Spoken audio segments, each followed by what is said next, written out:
रहे थे रिलेशन का 3 टाइप बता दिए थे, reflexive relation, symmetric relation, transitive relation. Next type देखिए एंटी सिमेट्रिक रिलेशन। कोई भी सेट पर कोई रिलेशन को हम एंटी सिमेट्रिक कैसे कहेंगे? तो relation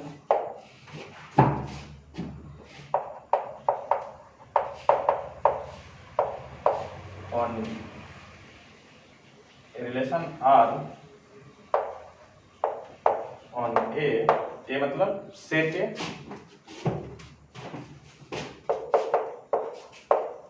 is said to be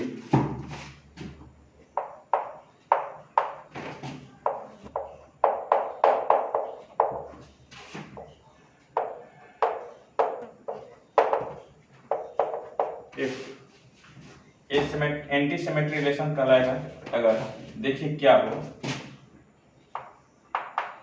A B belongs to R, इसका मतलब क्या हो जाएगा? और फिर A B belongs to R, इसका मतलब क्या हो जाएगा? ए जो होगा वो बी से रिलेटेड होगा एंड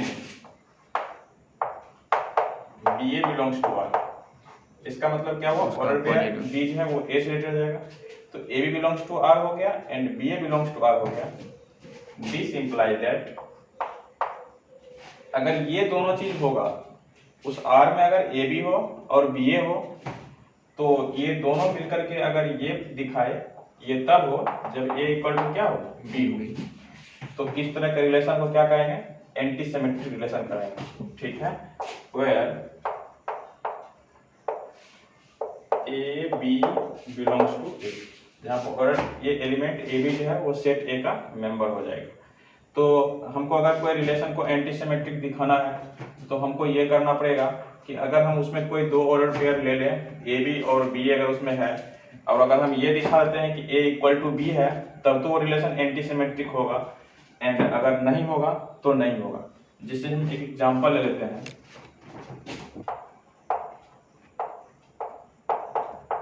आप सपोज कीजिए कि सेट आपका एक सेट दे दिया है जिसमें है आपका 1 2 3, ठीक है। अब हम इस पर एक एग्जांपल ले रहे हैं, R1 ले लिए, R1 में ले लिए हम ऑर्डर पेयर 1 2 ले लिए एंड 2 1 ले लिए, ठीक है। और हम बोले कि ये रिलेशन एंटी सिमेट्रिक है या नहीं है, तो ये रिलेशन एंटी सिमेट्रिक नहीं होगा। क्यों नहीं होगा? क्योंकि देखिए इसमें 1 2 है एंड 2 1 है, बट 1 इक्वल टू 2 तो होता नहीं है। इसका मतलब हो गया this relation is not anti symmetric.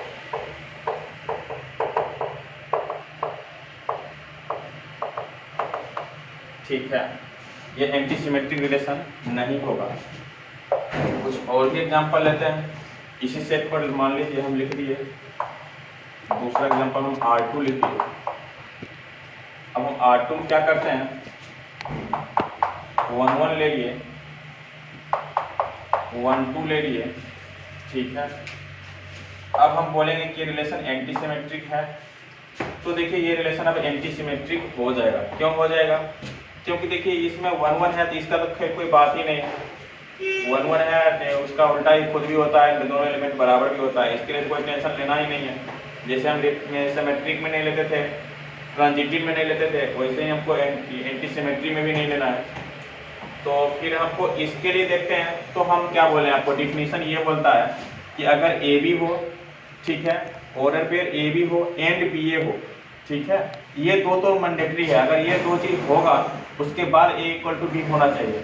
यहाँ पर देखिए क्या हुआ है, 1 2 तो है लेकिन हम इसका अपोजिट तो कहीं डाले नहीं है, तो फिर हम ए इक्वल टू बी तो खोज ही नहीं सकते हैं। तो इसका मतलब ये रिलेशन इस कंडीशन में एंटी सिमेट्रिक रिलेशन हो जाएगा।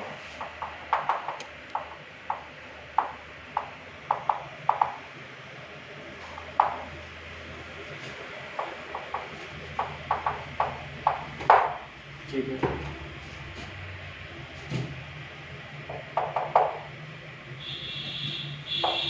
एक हम R3 इक्वल टू हम 5 ले लेते हैं, ठीक है।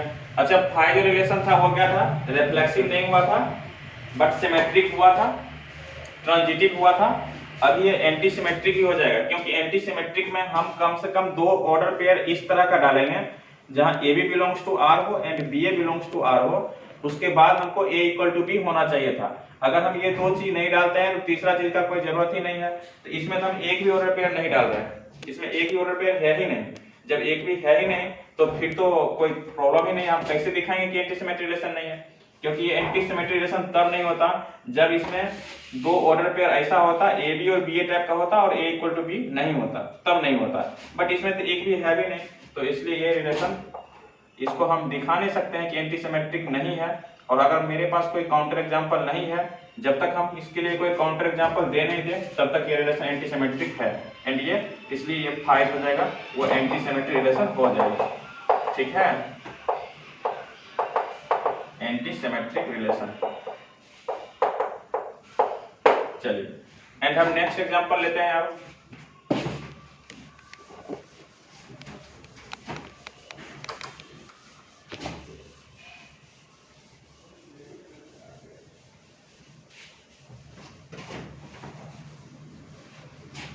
देखिए, अब हम कुछ लैंग्वेज में एग्जांपल ले रहे हैं, वर्ड प्रोनाउन टाइप का। जैसे कि मान लीजिए लेट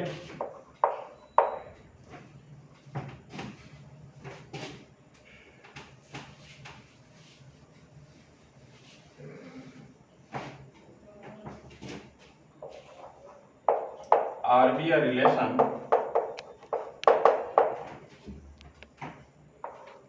ऑन पीए का मतलब क्या हुआ? Power set of A. And power set of A का मतलब क्या हुआ? The set of all subsets of A. ठीक है, ए के सारे सबसेट्स के सेट को क्या बोलते हैं हम? पावर सेट ऑफ ए बोलते हैं। ठीक है, तो R be a relation on power set of A defined as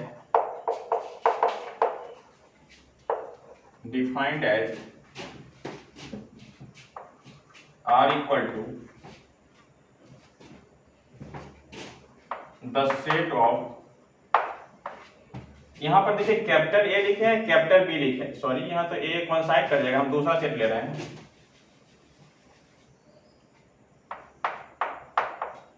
ये ले रहे हैं। इसका मतलब क्या हुआ कि ये कैपिटल एक्स भी एक सेट है और कैपिटल वाई भी एक सेट है, क्योंकि पावर सेट ऑफ ए का जो एलिमेंट्स होगा वो तो खुद सेट होगा। तो ये एक्स जो है वो वाई से रिलेटेड तब होगा such that x is subset of y। ठीक है, तो ये जो रिलेशन हो जाएगा ये एंटी सिमेट्रिक रिलेशन हो जाएगा। कैसे? देखिए explanation.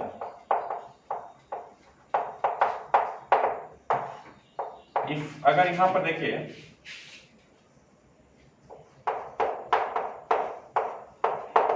xy belongs to r and yx belongs to r। ठीक है, अगर हम यहाँ पर ये मान लें कि late xy belongs to r, अगर हम ये मान लें कि xy belongs to r and yx belongs to r, तो इस रिलेशन के डेफिनेशन से क्या हो जाएगा?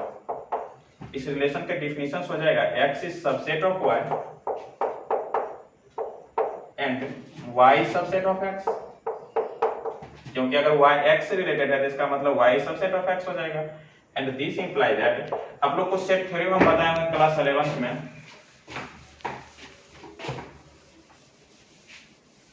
सेट थ्योरम बताए होंगे, if a is subset of b and b is subset of a।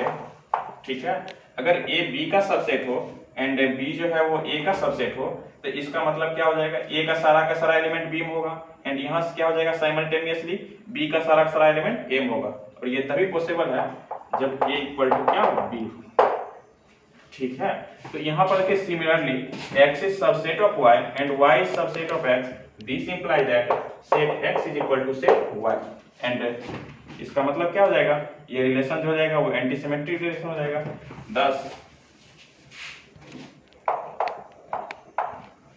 R is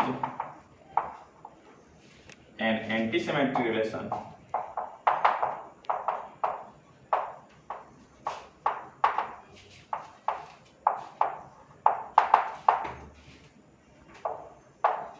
on the set power set of A। ठीक है, तो ये भी हो सकता है और भी हम एग्जांपल ले सकते हैं। जैसे सपोज कीजिए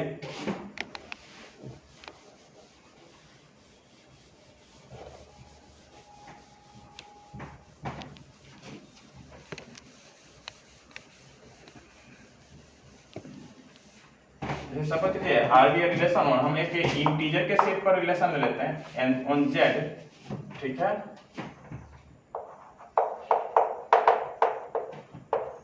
डिफाइंड एज, इस तरह से डिफाइंड है,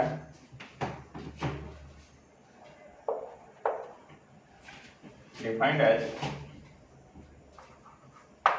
आर इक्वल टू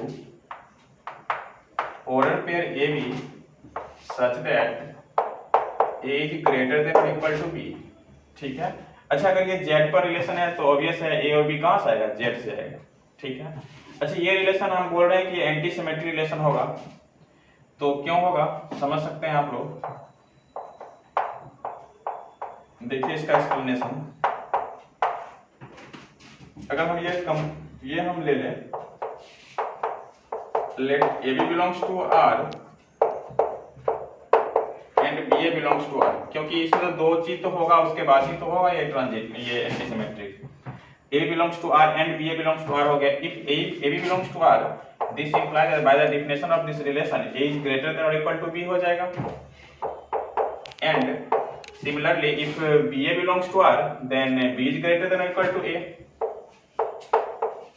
एंड ये दोनों रिलेशन को साइमल्टेनियसली होल्ड करने के लिए ये जरूरी हो जाएगा कि a इक्वल टू बी हो, क्योंकि यहाँ पर क्या कर रहा है, a इज ग्रेटर देन और equal to B and b is greater than और इक्वल टू a, तो दोनों साइमल्टेनियसली होल्ड तभी करेगा जब ये दोनों क्या हो, एक दूसरे का बराबर हो जाए। तो इसका मतलब ये हो गया, this imply that a equal to b and if this and this belongs to r and this gives a equal to b, then the relation r is anti-symmetry relation on Z. So this implies that R is an anti-symmetry relation on Z. तो ये भी example हो गया। हम और भी example ले सकते हैं, जैसे एक हम और भी एग्जांपल लेते हैं। सपोज कीजिए हम एक एग्जांपल लेते हैं, नेचुरल नंबर के सेट पर लेते हैं and R equal to order pair भी such that A divides B। अगर A B को डिवाइड करता है तो A जो है वो B से रिलेटेड होगा। तो यहाँ पर देखिए फिर वही बात, अगर हम इसको इसका एक्सप्लेनेशन देखना चाहें तो ये क्या कर रहा है, A B belongs to R और B बिलोंग्स टू R तो हम लेंगे ही लेंगे। तो उसका मतलब ये हो गया कि अगर A B belongs to R है तो इसलिए ये क्या हो जाएगा, this imply that A divides B and this also imply that if B A belongs to R then B also divides to A। अब देखिए आप इसको ऐसे समझिए, A जो है वो B को डिवाइड करता है एंड B जो है वो A को डिवाइड करता है साइमल्टेनियसली। इसका क्या मतलब हुआ, ये तभी पॉसिबल है जब दोनों क्या हो, बराबर हो। क्योंकि अगर आपको देखिए 2 जो है वो 4 को डिवाइड करता है, ठीक है, 2 डिवाइड्स 4, बट 4 तो 2 को डिवाइड नहीं करता है। लेकिन यहाँ पर जब हम लिए हैं वहां पर हम क्या लिखे हैं, A divides B and B divides A। तो फिर यहाँ पर तो हम जब ऐसा लिए हैं तो हमको तो इस तरह का ही ले सकते हैं ना कि A के लिए भी हम 2 लें और B के लिए भी 2 लें, तभी तो ये इसका उल्टा भी इसमें मिल सकता है। तो इसलिए हम अगर A B belongs to R and B A belongs to R बोलते हैं तो ये तभी हो सकता है जब A इक्वल टू क्या हो, B। इस तरह से बहुत सारा एग्जांपल हो जाएगा आपका एंटी सिमेट्री रिलेशन का, और आप लोग को समझ में भी आ रहा होगा। तो अब हम नेक्स्ट रिलेशन लिखते हैं एंड वो हो जाएगा इक्विवेलेंस रिलेशन। वो भी एक तो पढ़ना था।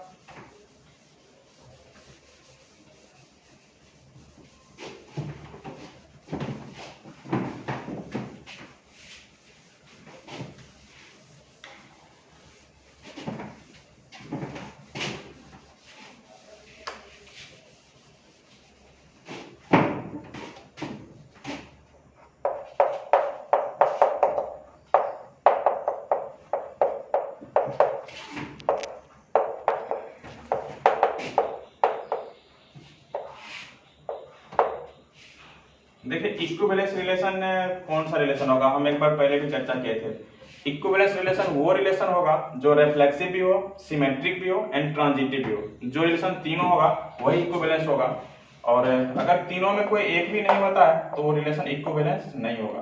तो इक्विवेलेंस होने के लिए जरूरी है उस रिलेशन को तीनों होना पड़ेगा।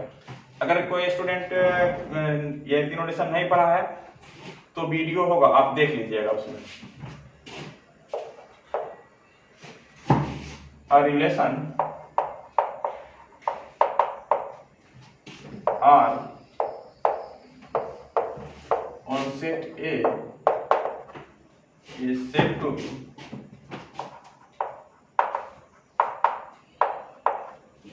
an equivalence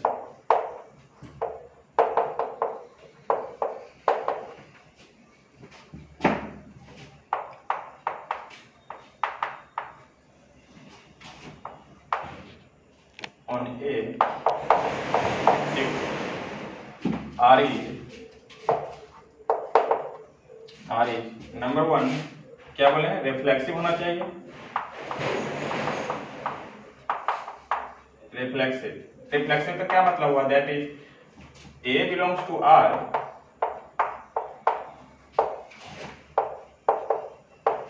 और all A belongs to A। मतलब ये हो गया कि सेट A का जितना भी एलिमेंट है सब अपने आप से रिलेटेड होना चाहिए। दूसरा,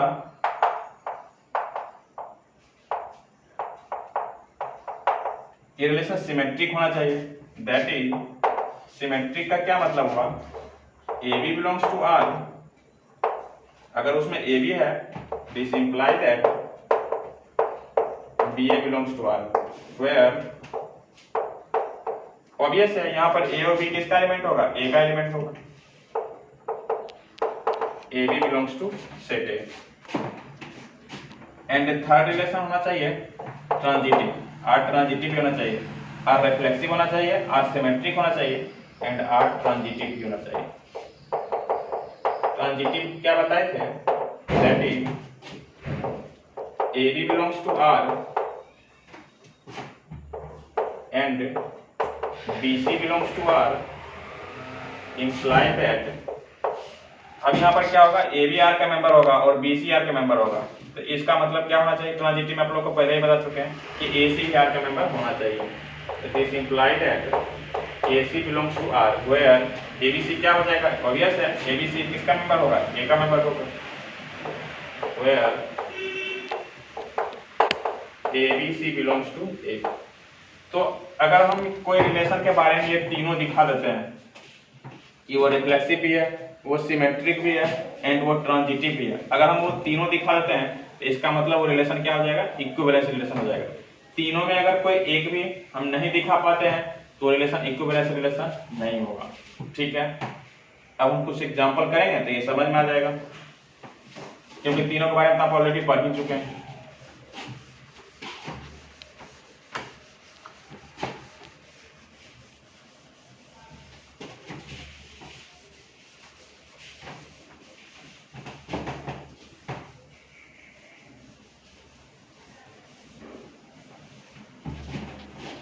एग्जांपल लेते हैं,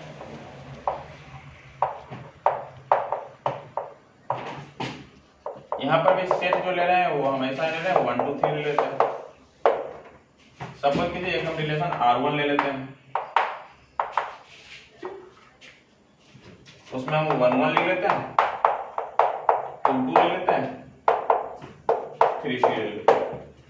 अब हमको ये चेक करना है ये रिलेशन जो है वो इक्विवेलेंस रिलेशन है या नहीं। तो सबसे पहले हम इसको रिफ्लेक्सिविटी का बात करें, ये रिलेशन रिफ्लेक्सिव तो हो जाएगा। क्यों हो जाएगा, क्योंकि रिफ्लेक्सिव होने में जरूरी होता है कि इस सेट में जितना भी एलिमेंट है इसका हर एक एलिमेंट अपने आप से रिलेट करे। तो देखिए 1 1 से रिलेट कर रहा है, फिर 2 भी 2 से कर रहा है, फिर 3 भी 3 से कर रहा है। इसका मतलब क्या हो गया, ये रिलेशन रिफ्लेक्सिव हो जाएगा। सिमेट्री का बात करते हैं, हम आपको बोल दिया कि जब ये दोनों कंपोनेंट मिल जाए तो आपको सिमेट्रिक रिलेशन लेना ही नहीं है, क्योंकि हर एलिमेंट का उल्टा वो खुद ही, हर ऑर्डर पे उल्टा वो खुद ही है। जैसे 1 1 है इसका अपोजिट ही खुद ही है, 2 2 है ऑलरेडी उसका अपोजिट है, 3 3 है ऑलरेडी अपोजिट है, सिमेट्रिक हो जाएगा। अगर हम ट्रांजिटिव का बात करें तो ये रिलेशन ट्रांजिटिव भी हो जाएगा, क्योंकि ये 1 1 है फिर 1 से कोई स्टार्ट ही नहीं हुआ, 2 2 है फिर 2 से कोई स्टार्ट। ट्रांजिटिव में क्या है कि अगर आपका AB है एंड BC है, ये दोनों चीज है, AB belongs to R and BC belongs to R, तो आपको AC से रिलेट करना चाहिए, बट इसमें ऐसा कुछ नहीं है, इसलिए ये ट्रांजिटिव है। एंड ये रिलेशन तीनों हो गया, इसलिए तीनों का कंबाइंड फॉर्म क्या है, ये इसका मतलब हो गया ये रिलेशन क्या है, इक्विवेलेंस। ठीक है, तो ये रिलेशन रिफ्लेक्सिव, सिमेट्रिक, ट्रांजिटिव तीनों है, इसलिए इक्विवेलेंस है। नेक्स्ट एग्जांपल लिखते हैं, R2 लिखते हैं इसी पर।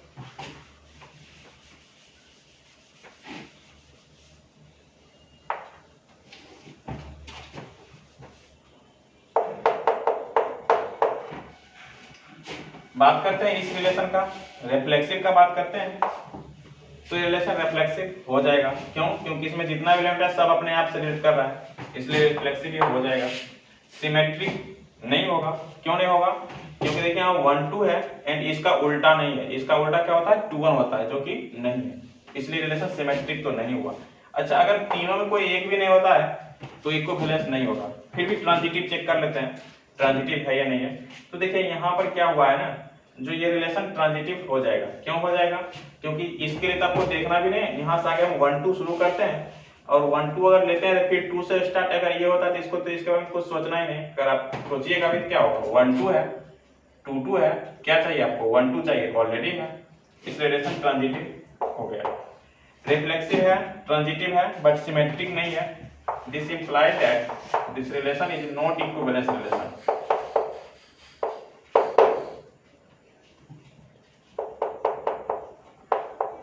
नॉट इक्विवेलेंस रिलेशन का है, क्योंकि ये सिमेट्रिक नहीं, कोई एक भी नहीं होगा तो नहीं होगा। अच्छा, हम वर्ड प्रॉब्लम टाइप में कुछ लिखते हैं example.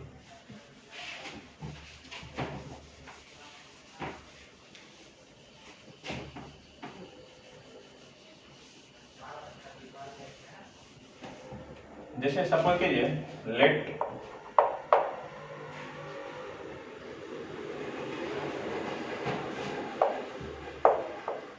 L be the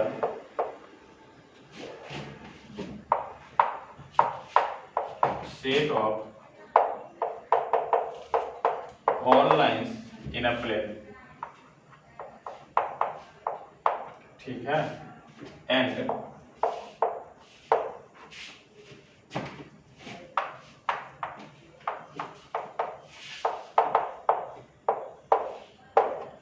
R be a relation on L defined as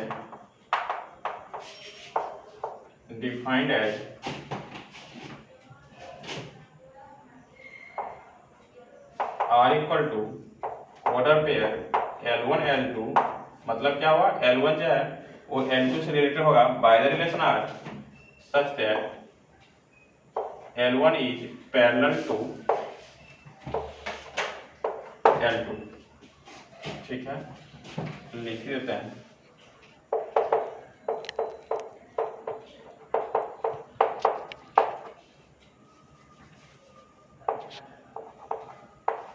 L2, ठीक है, तो हमको टेस्ट करना है कि रिलेशन इक्विवेलेंस रिलेशन है या नहीं है, ठीक है, इसके लिए टेस्ट करना है। सबसे पहले हम क्या करते हैं, रिफ्लेक्सिविटी टेस्ट करते हैं।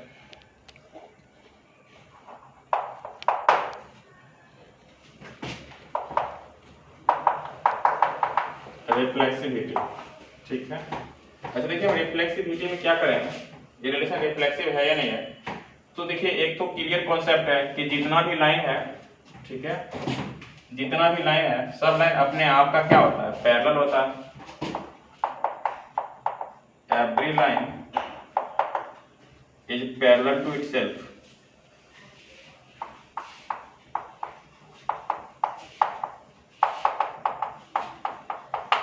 हर एक लाइन अपने आप का पैरेलल होता है। Therefore L1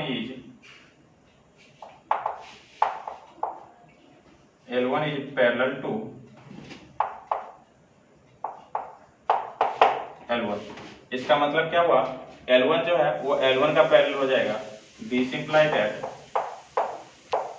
L1 belongs to, यहाँ पर एक चीज लिख दीजिएगा, for all L1 belongs to L। मतलब L यहाँ पर क्या है, कैपिटल L क्या है, डिफाइन क्या हुआ सेट है। कोई प्लेन में हम जितना भी लाइन खींच सकते हैं वो सारे के सारे लाइंस को सेट को हम कैपिटल L बोल रहे हैं। तो यहाँ पर देखिए कि उस प्लेन में जितना भी लाइन है सब अपने आप का पैरेलल होगा, इसलिए L1 is parallel to L1, ठीक है। इसका मतलब हो गया कि L1 belongs to R for all L1 belongs to L। And ये किसका डेफिनेशन है, इसका मतलब क्या हो गया, रिलेशन R कैसा हो जाएगा, R is a reflexive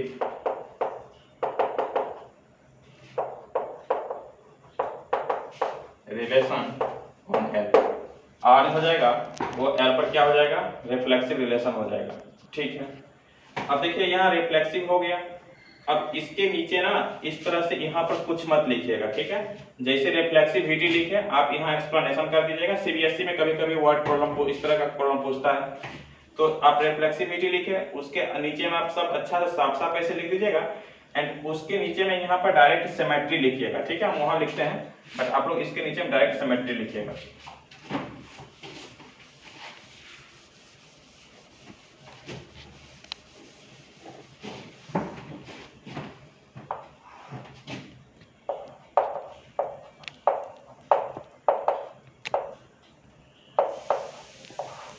देखिए सिमेट्री में क्या होगा, हम ये मान लेते हैं late L1 L2 belongs to R। हम ये मान लेते हैं कि L1 L2 क्या है, R से बिलोंग कर रहा है। इसका मतलब क्या हम मान लिए कि L1 इज मतलब L1 L2 से रिलेटेड है। This implies that L1 is parallel to L2 and this implies that अगर L1 L2 के पैरेलल है तो L2 भी L1 के पैरेलल होगा। This also implies that L2 is parallel to L1 and this implies that अगर L2 L1 के parallel है तो by the definition of the relation L2 is related to L1 and this implies that L1 belongs to R। क्या हुआ, L1 L2 belongs to R था, उससे हम क्या दिखा दिए, L2 L1 also belongs to R। इसका मतलब रिलेशन कैसा हो जाएगा, सिमेट्रिक हो जाएगा। हम अब ट्रांजिटिविटी का बात करते हैं।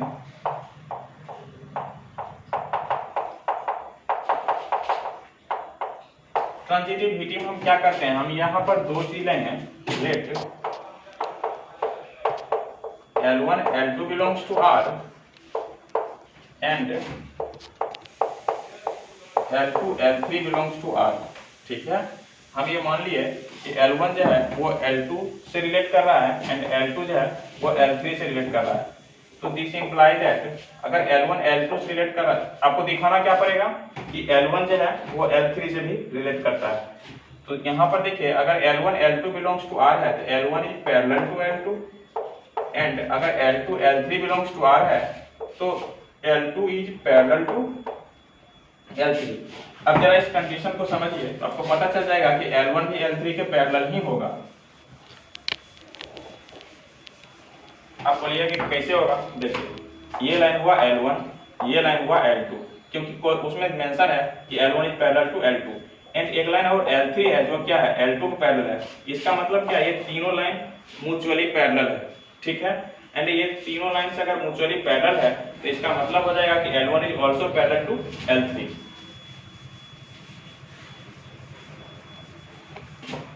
This implies that L1 is parallel to L3।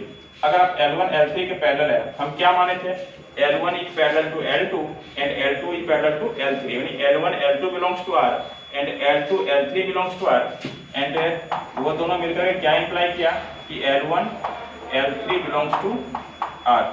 इसका मतलब हो गया कि R जो हो जाएगा ये ट्रांजिटिव रिलेशन। यहाँ पर R सिमेट्रिक हो चुका था, एक लाइन लिख दीजिएगा यहाँ से नीचे में, this imply that R is symmetric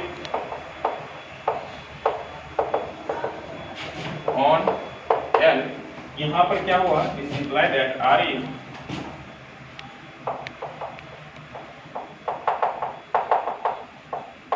transitive on L।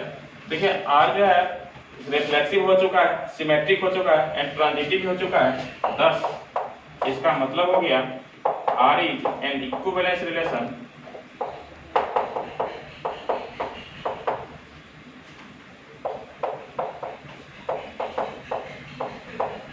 On L, ठीक है।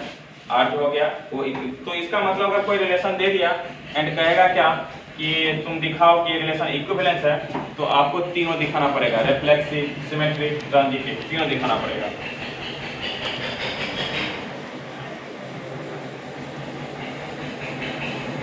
एक हम और भी एग्जांपल लेते हैं।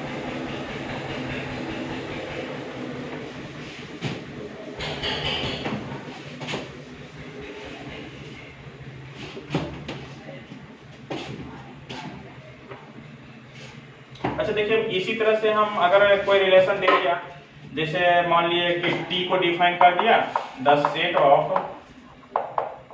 ऑल ट्रायंगल्स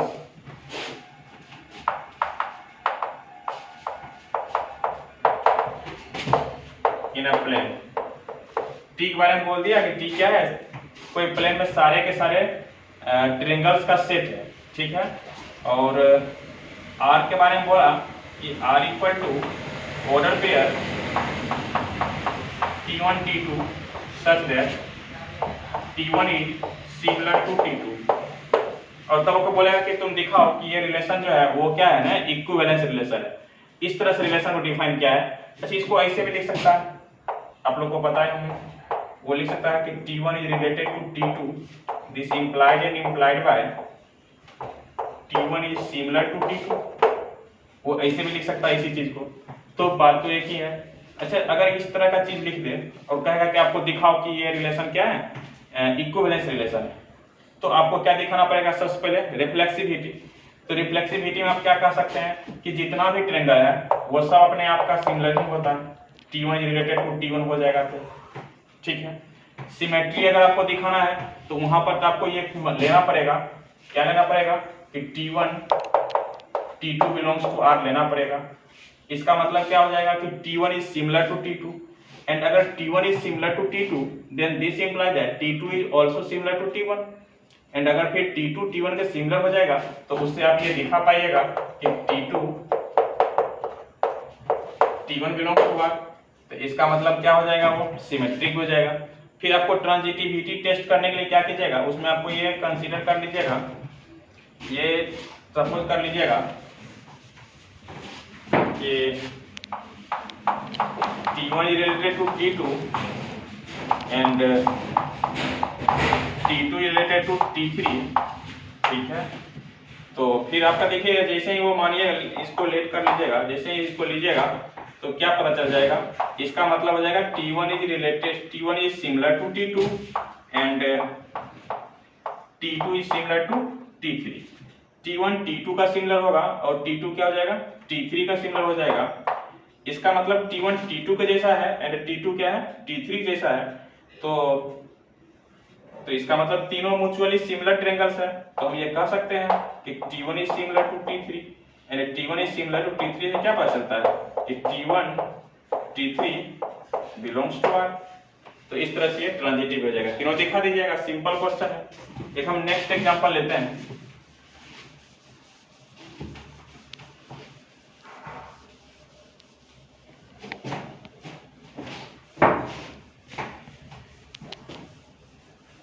अभी तक ये एग्जांपल लिए ना, दो एग्जांपल लिए, इसमें क्या कर रहा था कि कोई सेट का एलिमेंट जो है, एक एलिमेंट से रिलेट कर रहा था। अभी हम एक एग्जांपल ऐसा ले रहे हैं कि जिसमें एक ऑर्डर पेयर से रिलेट करेगा। कैसे, वो देखिए, इस तरह का रिलेशन दे देगा कि order pair AB is related to order pair CD, ठीक है। अच्छा, ये ऑर्डर पेयर आएगा कहां से, वो मान लीजिए कि यहाँ पर जो है ना, ये ऑर्डर यहाँ ABCD है, चारों क्या है, नेचुरल नंबर है। तो इसका मतलब जो रिलेशन जो अभी आपका हो रहा है, कोई एक सिंपल सेट पर नहीं हो रहा है, वो एक सेट के कार्टेशियन प्रोडक्ट पर हो रहा है, यानी n क्रॉस n पर रिलेशन है। अभी सेट क्या हो जाएगा, n क्रॉस n हो जाएगा। एंड ये कैसे रिलेट किया है, ऑर्डर पेयर AB जो है वो ऑर्डर पेयर CD से रिलेट कर दिया। This implied and implied by A plus D equal to B plus C, where order pair AB, order pair CD, these are belongs to the n cross set n cross n। मतलब जब हम दो set का Cartesian product करते हैं तो order pair ही मिलता है। आपका नेचुरल नंबर का सेट भी तो एक सेट ही है। अब नेचुरल नंबर के सेट का अगर नेचुरल नंबर के सेट के साथ ही कार्टेशियन प्रोडक्ट कर दें तो infinite number of order pairs मिलेगा।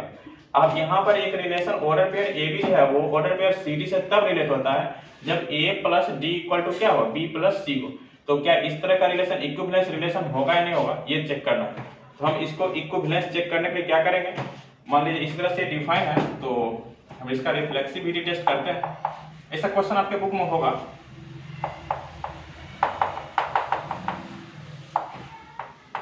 तो रिफ्लेक्सिविटी में हमको क्या करना पड़ेगा, हम ये मान लेते हैं,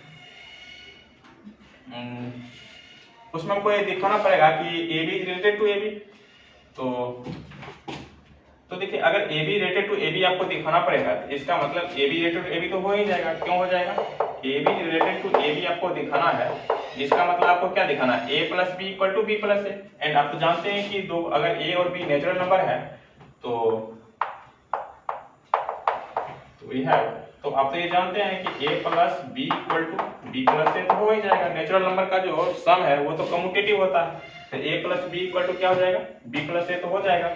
यहाँ पर देखिए अगर a plus D equal to B plus C होता है, a प्लस डी का मतलब क्या हुआ, यहाँ इसका फर्स्ट एलिमेंट इसके लास्ट एलिमेंट का सम, माने इस ऑर्डर पेयर के फर्स्ट और इस ऑर्डर पेयर के सेकंड एलिमेंट का सम जो होगा वो इसके सेकंड और इसके फर्स्ट के बराबर हो, तो हम कह सकते हैं कि यहाँ A B related to C D हो जाएगा। तो इसका मतलब ये हो गया कि ये तो a plus B equal to B plus A हो गया। अब यहाँ देखिए यहाँ a रिलेटेड टू माने ए बी रिलेटेड टू क्या हो गया, सी डी। सिमिलरली यहाँ हो जाएगा ए बी रिलेटेड टू क्या हो जाएगा, ए बी। तो दिस इंप्लाई दैट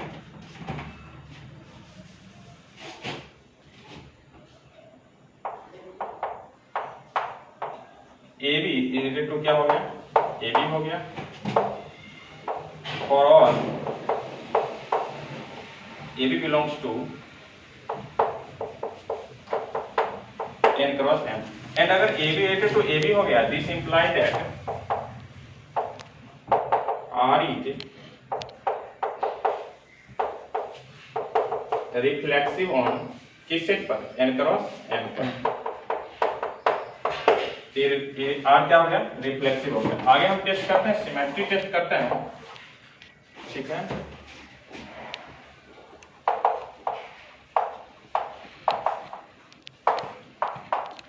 उसमें हमको क्या करना पड़ेगा, हमको ये लेना पड़ेगा क्या, लेट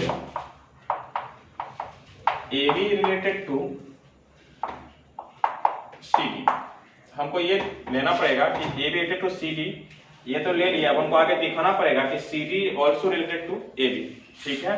तो देखिए अगर A B related to C D हो गया तो इसका मतलब हो गया, this imply that A plus D equal to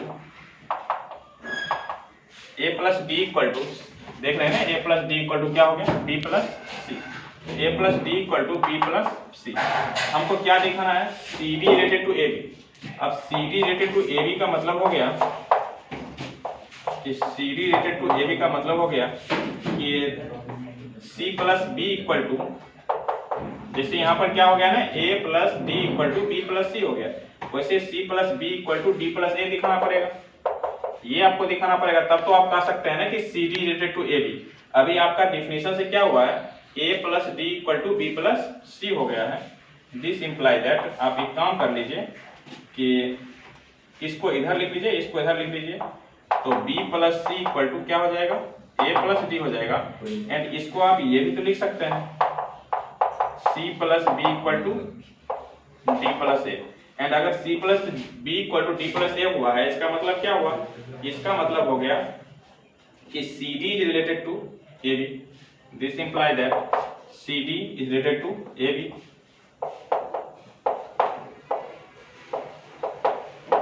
and इससे हम ये कह सकते हैं R is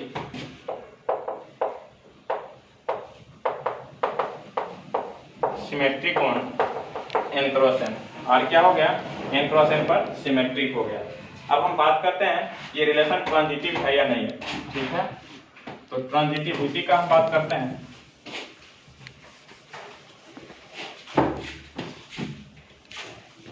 तो देखिए transitivity,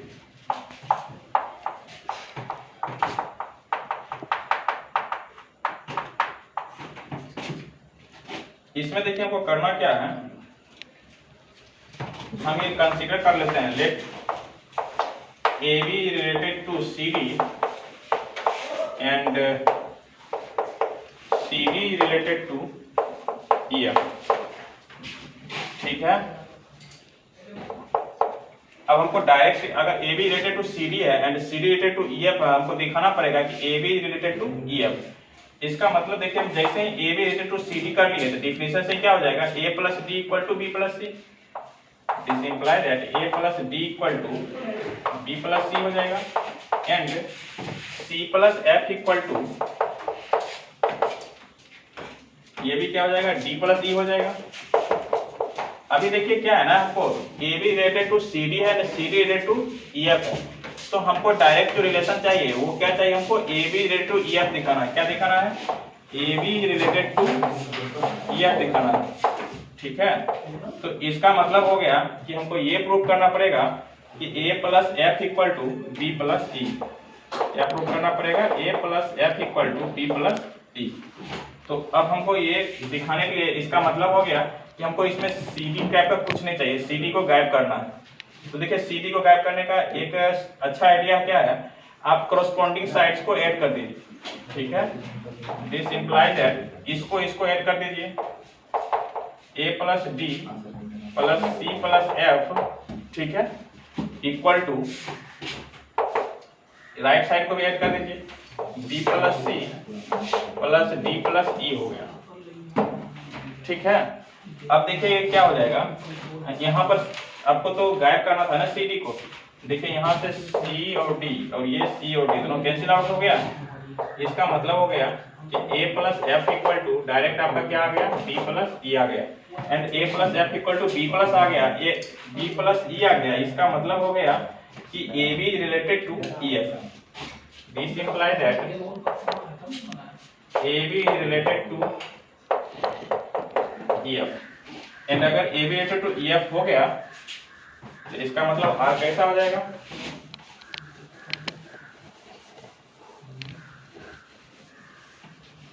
this imply that R is transitive on n cross n। तो R रिफ्लेक्सिव भी है, R सिमेट्रिक भी है एंड R ट्रांजिटिव भी है। thus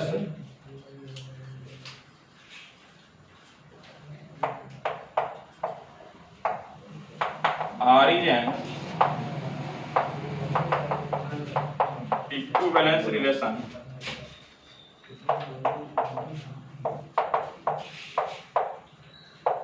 on n cross n। R क्या हो जाएगा, n क्रॉस n पर एक इक्विवेलेंस रिलेशन हो जाएगा। ठीक है, अब देखिए आप लोग क्या कीजिएगा, इस तरह से बहुत सारा क्वेश्चन होगा एंड एक इक्विवेलेंस क्लास बच गया है। इक्विवेलेंस क्लास हम नेक्स्ट डे बता देंगे। आप लोग क्वेश्चन बनाइएगा, जो भी क्वेश्चन डाउट होगा तो आप ग्रुप में क्वेश्चन का नंबर लिख दीजिएगा, या क्वेश्चन का बुक नहीं है आप एक काम कीजिएगा, क्वेश्चन का छोटा सा पिक लेकर के ग्रुप में डाल दीजिएगा। हम उसको नेक्स्ट क्लास में हम इक्विवेलेंस क्लास ही बता देंगे और उस क्वेश्चन को भी सॉल्व कर देंगे।